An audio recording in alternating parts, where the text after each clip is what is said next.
Hey guys! ముందుగా అందరికి వినాయక చవితి శుభాకాంక్షలు. మంచిగా సెలబ్రేట్ చేసుకున్నారా అందరూ వినాయక చవితి? సో, స్ట్రీట్స్‌లో అయితే 5-9 డేస్ వరకు మంచిగా హడావిడిగా ఉంటుంది కదా! సో, మేమైతే ఈసారి కూడా స్ట్రీట్‌లో పెట్టేసామనమాట. మా ఇంట్లో కూడా మేము ఒక బుజ్జి గణపయ్యని తెచ్చుకొని పూజ చేసుకున్నాము.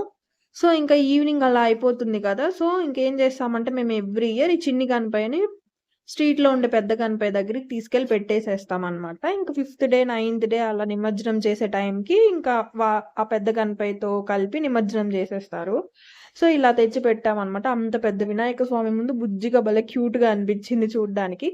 మేము పెట్టేసిన తర్వాత ఇంకా ఈవినింగ్ ఇంకా అందరూ ఇంట్లో నుంచి తెచ్చేసి మా స్ట్రీట్‌లో ఉండేవాళ్ళు అందరూ లైన్‌గా ఇక్కడ పెట్టేశారు. సో, ఈ బుజ్జి వినాయకులే ఏంటంటే ఆ పెద్ద వినాయకుడిని డామినేట్ జేసేశాయి. చాలా అంటే చాలా క్యూట్‌గా ఉన్నారనమాట వినాయక స్వాములందరూ.